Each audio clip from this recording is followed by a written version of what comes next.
The sky above Eridax 4 turned dark with fire. Warships broke through the clouds, shooting beams of light into the forests and hills. Trees burned. Cities turned to ash. No one knew who fired first, humans or the Varkagei, but now neither side cared. The war had begun, and it wasn't going to end until someone was crushed. Daniel Kess, a young human soldier, crouched behind the broken wing of a crashed drone. Smoke stung his eyes. The ground shook every few seconds from distant explosions. He gripped his rifle tightly, though its charge was low. His unit had scattered hours ago. Some were dead. Some were missing. He didn't know if anyone was still alive from his squad. The silence around him felt wrong. The battle noise had faded. Even the air felt still, too calm. He rose slowly and peered over the wreckage. The trees nearby had been snapped like twigs. Red soil mixed with green alien blood. Varkari warriors had fought here, but no bodies remained. Suddenly, a soft humming echoed from deeper in the trees. He turned toward the sound. The hum grew louder, steadier. Then he saw her. She stepped out of the mist like a shadow. 7 feet. Tall, wrapped in thick black armor that shimmered with glowing blue veins. Her eyes, a deep violet, locked onto him with interest. She carried no weapon, but her muscles, her posture, the scars on her face, everything about her said. She didn't need one. Daniel raised his gun. She didn't move. He hesitated. Something about her wasn't right. She wasn't attacking.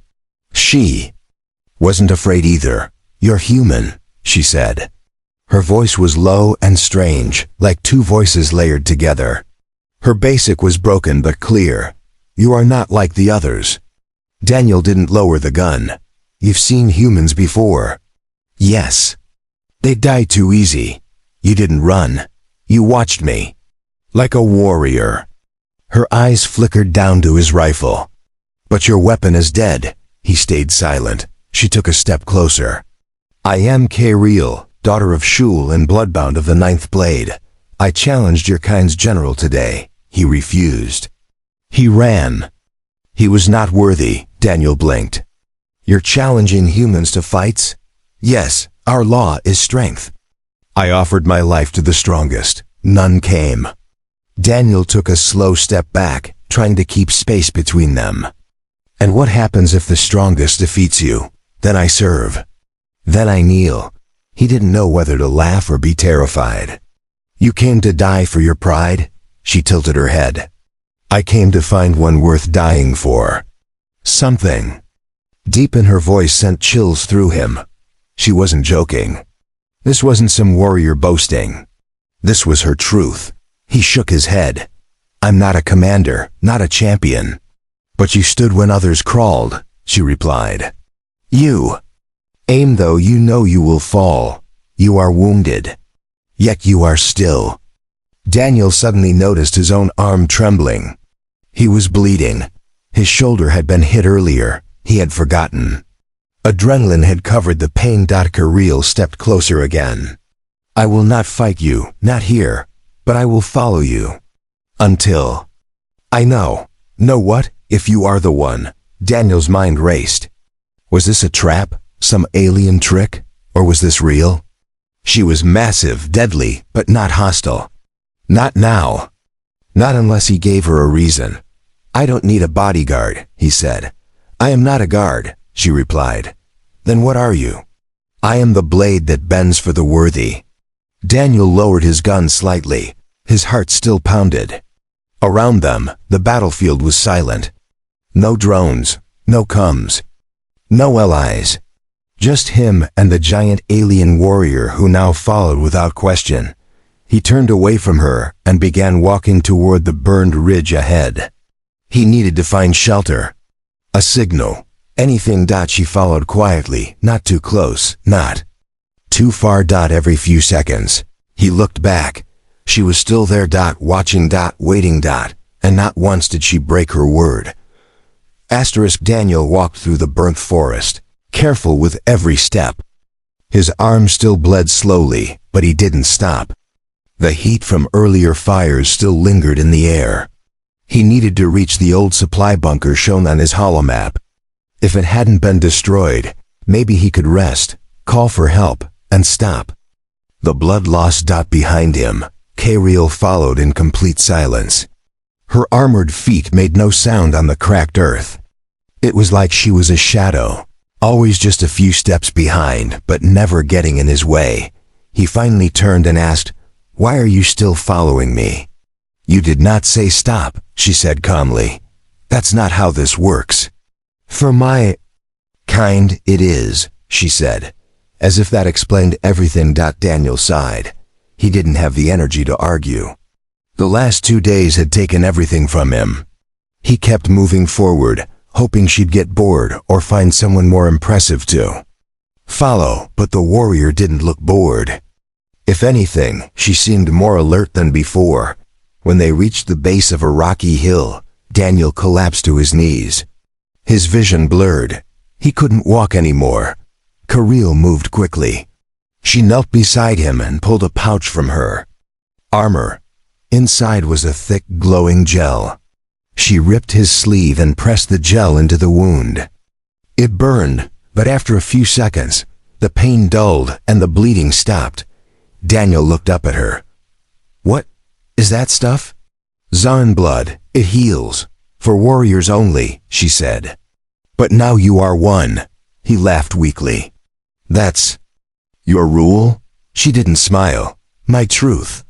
Daniel lay back against a stone. His energy was almost gone.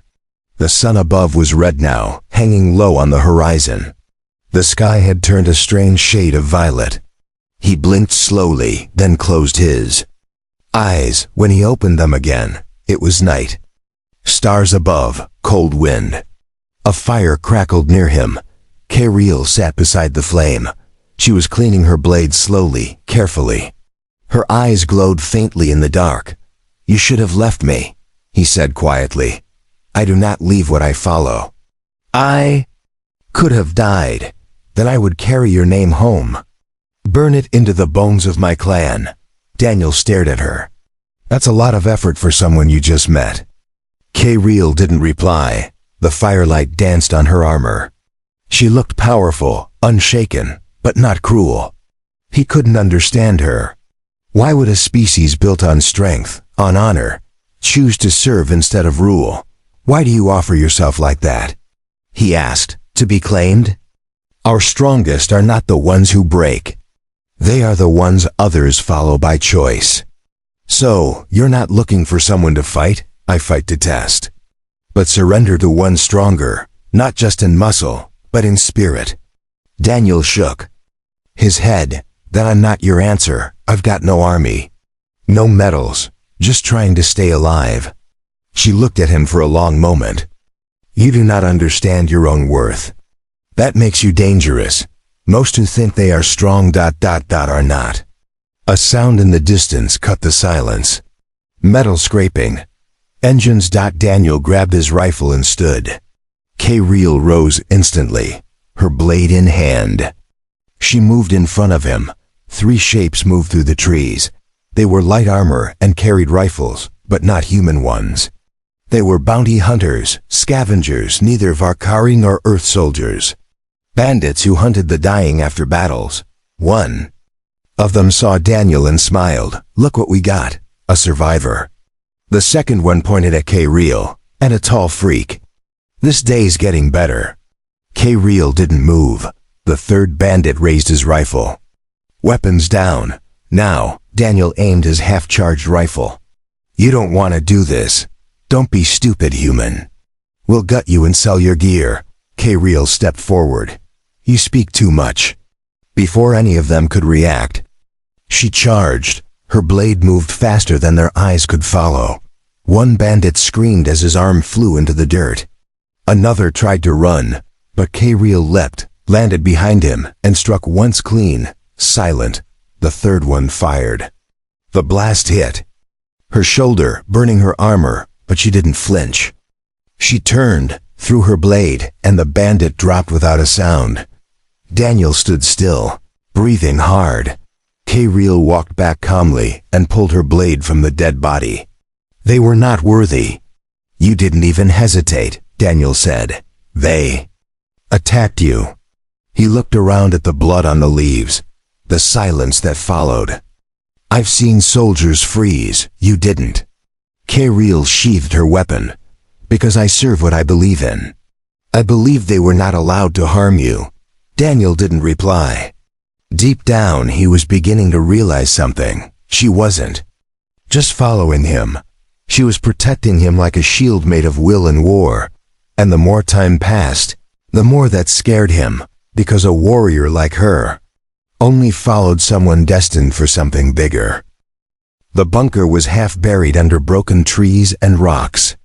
Its steel door was still intact, but dented from old battles. Daniel wiped sweat from his forehead as he reached it. His shoulder throbbed, but the healing gel had sealed the worst of the wound. K-Reel stood beside him, scanning the area without a word. Her armor still had a burn mark from the earlier fight, but she seemed unbothered by it. She didn't speak unless needed. She moved like a guardian, watching shadows, listening to winds. Daniel pressed the emergency panel beside the door. It hissed but didn't open. Great, he muttered. Power's down. K-Reel stepped forward. I can break it. You'll damage the inside systems, he said. Frowning, she stared at the metal, then took a step back. Then guide me. Daniel pulled out a small tool and pried open the panel. Wires sparked. His fingers moved slowly, carefully. After a few seconds, the lights blinked green and the door slid open with a deep groan. Inside, the air was thick and stale. Dust floated in the beams of their lights. It smelled like rust and burnt plastic. This place hasn't been touched in years, he whispered. They stepped in. Daniel searched the shelves for supplies. Ration bars, medical kits, an old transmitter, most of it useless, but one thing still blinked. A backup comms beacon. He picked it up. It still got some charge. K-Reel stayed near the door, her back against the wall, blade ready. Use it. Daniel turned the beacon on and set it to automatic distress signal. A soft blue light pulsed. Now we wait. If anyone's out there, they'll hear us.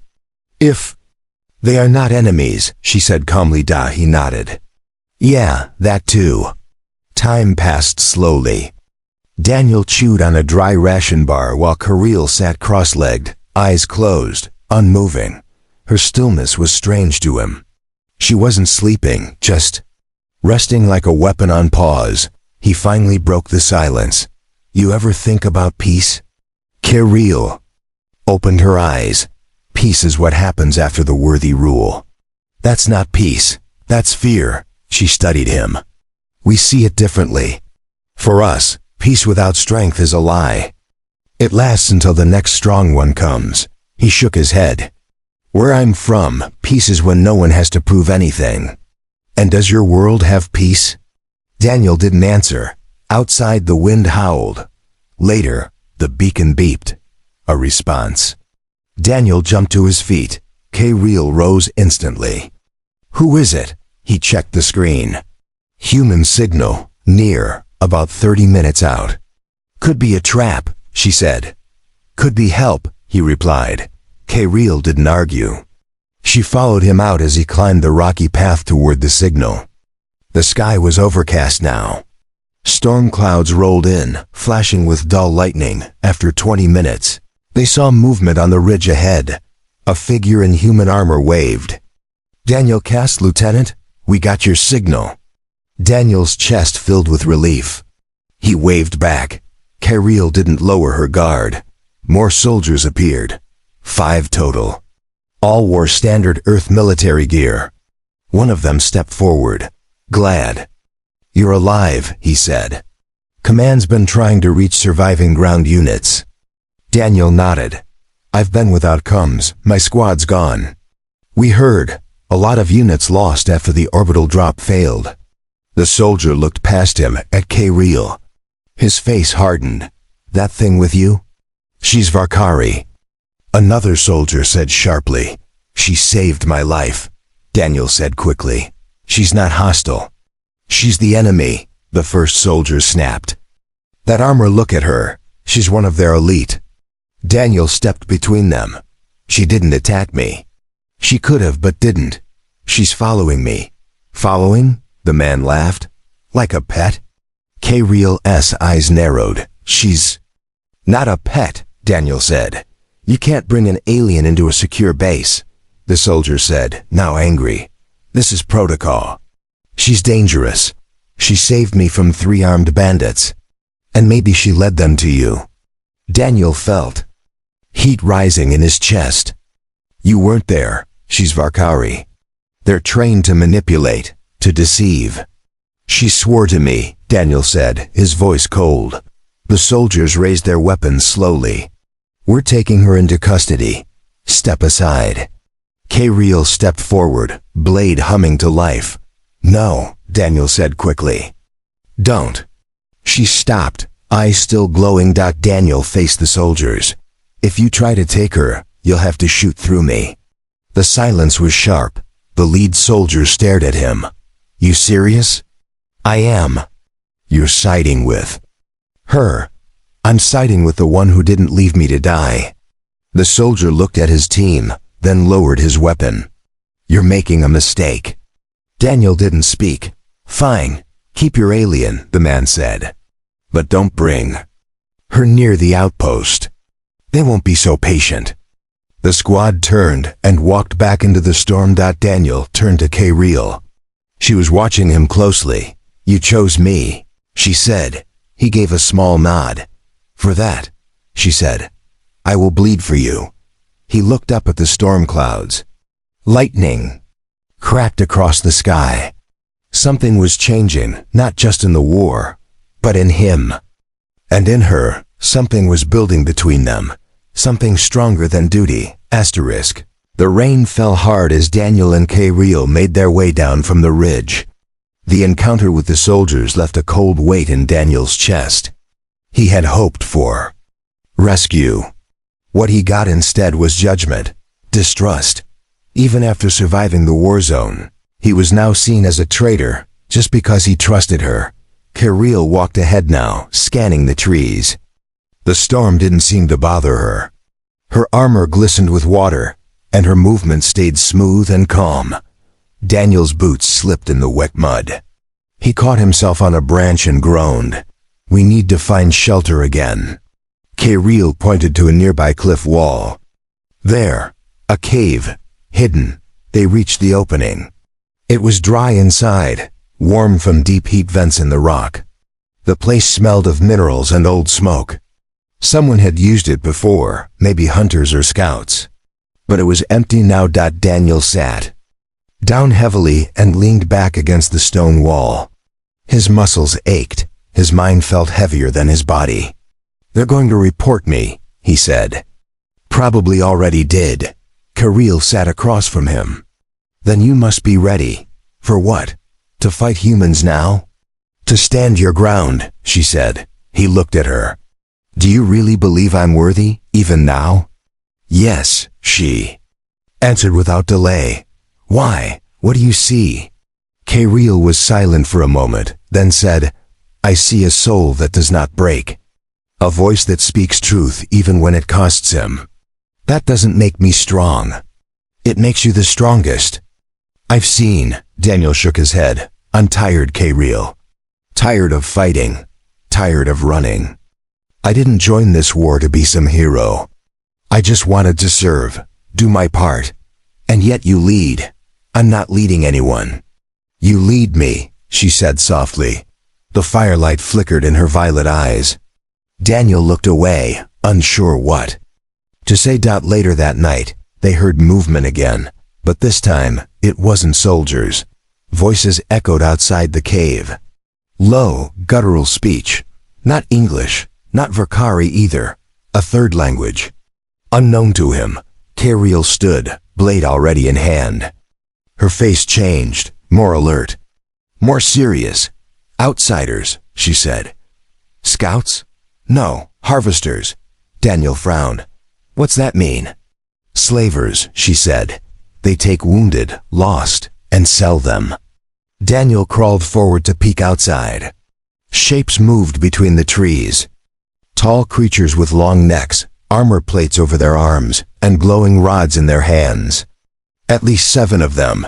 Kiriel crouched beside him. We cannot run. They have heat vision. And we are boxed in. What do? We set the trap, and we end them. Daniel looked at her. You sure? I swore to defend you. I'm not asking that.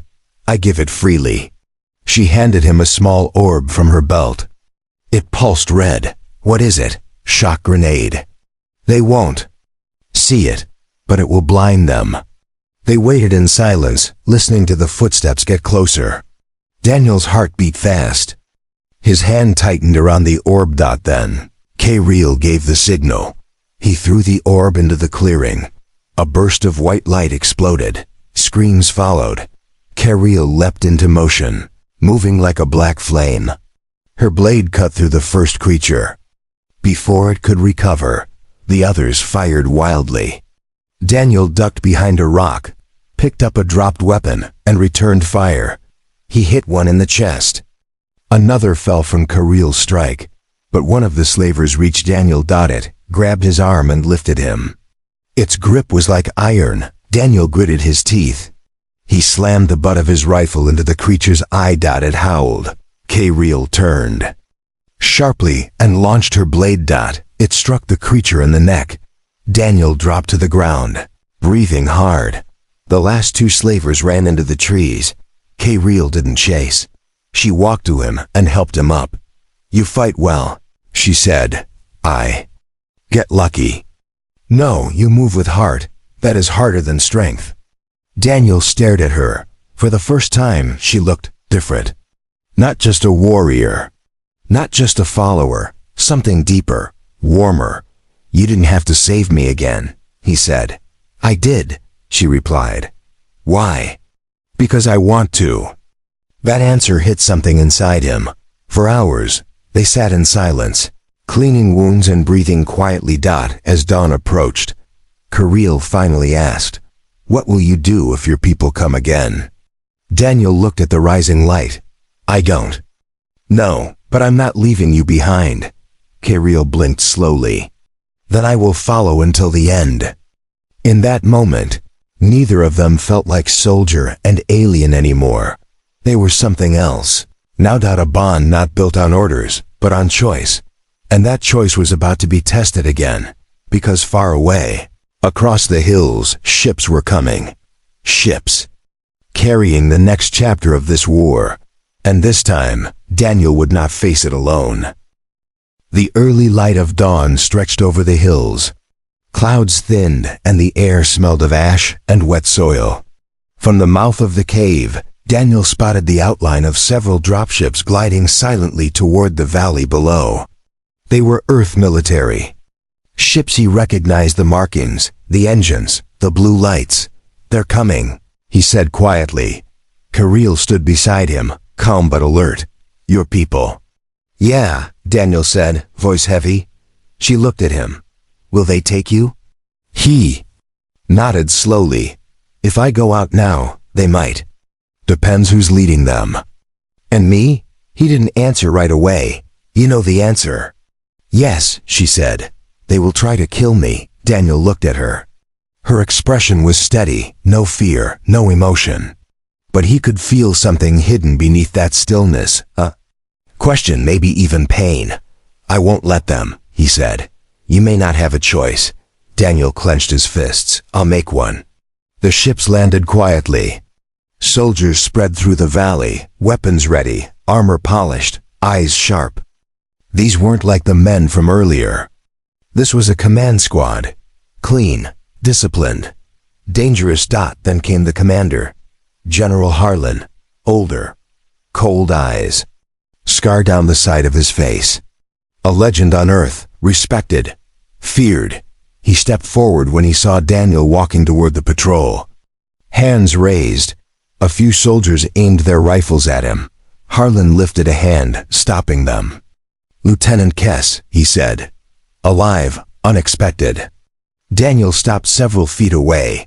Sir, report. I survived the orbital drop. My squad didn't. I linked with a local. Local meaning the enemy. Daniel looked back. K-Reel stood still at the edge of the rocks. Blade sheathed, watching. She's not the enemy anymore, he said. Harlan's jaw tightened. You've gone soft, Kess. No, Daniel said. I've seen things. She saved me, protected me. I trust her more than I trust half the men that left me behind. She's a Varkari elite. Bloodbound. She chose not to kill me. Maybe. She's waiting. No, she follows because she chose to. Harlan narrowed his eyes. That's not how it works. Daniel stepped closer. It is now. The soldiers tensed. K-Reel didn't move. Harlan stared for a long time. You're asking me to let a sworn enemy walk into our camp? I'm not asking, Daniel said. I'm telling you, if you shoot at her, you shoot at me. For a few seconds, no one breathed. Then K-Reel stepped forward, weapons raised. Harlan's voice boomed. Hold. She stopped beside Daniel. Her hand near her blade, but not drawn. I am K-Reel, she said. Daughter of Shul. I offered my life to the strongest. This one claimed it with no blade, no war cry. Only will. The soldiers whispered among themselves. Harlan's eyes darkened. What game is this? It's not a game, Daniel said. It's a choice. You've already made yours, the general said coldly. He raised his hand. A soldier fired. The shot flew past Daniel, aimed at K-Reel, but she moved, faster than anyone expected. The blade flashed. The soldier's weapon split in two. Another soldier fired. This time, K-Reel didn't dodge. She stepped in front of Daniel and took the hit to her chest. The armor cracked. She dropped to one knee. Daniel screamed. Stop! He dropped beside her. Blood leaked through her armor. Her breathing was sharp, shallow. You didn't have to. He whispered. I said I would bleed for you, she said, smiling faintly. More soldiers surrounded them. Daniel stood, blocking her body. If she dies, I leave this war, he shouted. I'll go public. I'll tell Earth Command everything. You're one soldier, Harlan said. They'll silence you. Then make me a martyr, Daniel said. But everyone will know you shot a warrior who knelt. Harlan stared at him. A long silence passed. Then he waved his hand. Stand down. Weapons lowered. Daniel knelt again. K-Reel's eyes closed, but her breathing was still steady. We need medics. He called. No one moved. Then one soldier stepped forward. A woman. She knelt beside K-Reel and opened her kit. I saw what she did, she said. She's not like the others. Daniel nodded. She's not. The medic worked fast. K-Reel whispered. I will not die. Not now. Not until I see what you become. You'll live, Daniel said, gripping her hand. You're stronger than you know. No, he whispered.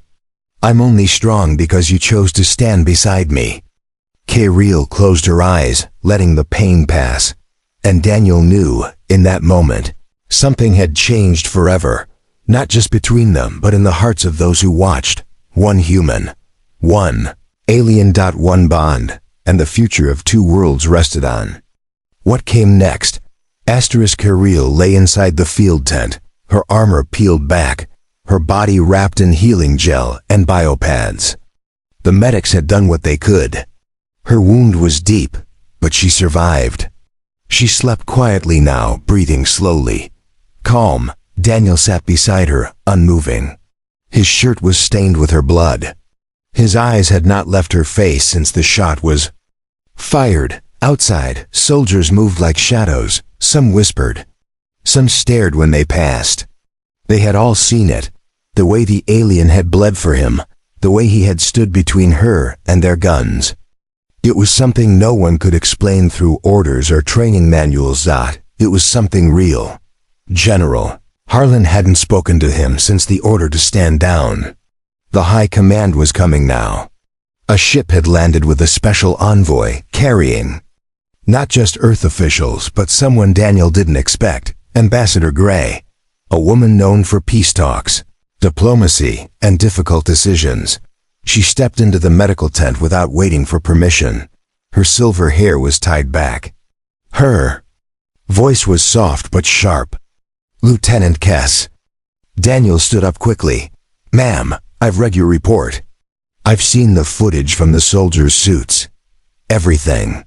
Daniel nodded. "She's stable? She live?" Gray looked at K-Real, her expression unreadable. "You know what your actions have started? I protected someone who protected me. You challenged Earth protocol, military unity. I followed honor." Gray studied him for a long moment. Then she turned to K-Real. "This is the warrior who offered herself." "Yes," Daniel said. "And no one claimed her with violence. She followed because she chose to." "And you accepted her?" Daniel looked at K-Real, then back. "I didn't understand it at first. I didn't want it. But she showed me what loyalty really is. She could have killed me 100 times. She didn't. She saved me. Stood for me, bled for me." Gray was quiet. Then she said, "She's not just any Varkari." Daniel waited. "She's the last daughter of the Shul line, a clan leader's blood. If she swore to a human, that changes everything." "I didn't want her as a trophy," Daniel said. "She's not a symbol, she's a person, a warrior." Gray nodded slowly. "You may have just ended the war without realizing it." Daniel blinked. "What?" "Her people believe in strength," she said, "and sacrifice. If the strongest warrior among them kneels to a human, not out of defeat, but by choice, it speaks louder than any treaty." Daniel looked at K-Real. "She didn't want peace, she wanted purpose. And you gave her one." Daniel stepped back. "So what happens now?" "We open a channel," Gray said. "We show her people what happened. We let them decide if this act means something, and if it doesn't, then you'll be hunted by both sides." Daniel nodded, so nothing new. Hours later, they connected a secure line. K-Real woke just before the broadcast. She looked at Daniel, her voice low. "Is this the end?" "No," he said. "This is the beginning." He helped her sit. Her armor was damaged, but her pride wasn't. She looked into the camera with those glowing violet eyes, and she spoke. "In the heat of war, I gave my life to the strongest. None came, none stood, none rose, except one." She placed her hand on Daniel's shoulder. "This human did not conquer me. He earned me, not through power, through truth, through honor, through action." She paused. "I stand beside him not as a prisoner, not as a weapon, but as a warrior who has chosen her leader." She looked at the screen. "Let my people hear this. Let them choose war or something greater." The signal ended, and then they waited for 3 days. No answer came, until it did. A Varkari warship appeared in orbit, but it did not fire. It landed, and from it came not soldiers, but elders. Leaders. They met with Earth's high command. Talks began. The war didn't end in fire. It ended in silence. And understanding. Weeks later, K-Real stood beside Daniel on a stage made of metal and peace banners. She wore armor no longer marked for war, but for alliance. Daniel wore no medals, just his uniform, simple, honest. As they stepped forward together, a human child reached out from the crowd and touched K-Real's hand. She looked down and smiled gently. That one act, soft and small, meant more than any victory. K-Real had once offered her life to the strongest. But in the end, it wasn't about strength. It was about choice. And both of them, human and alien, had chosen each other, not out of duty, but out of something far greater: trust.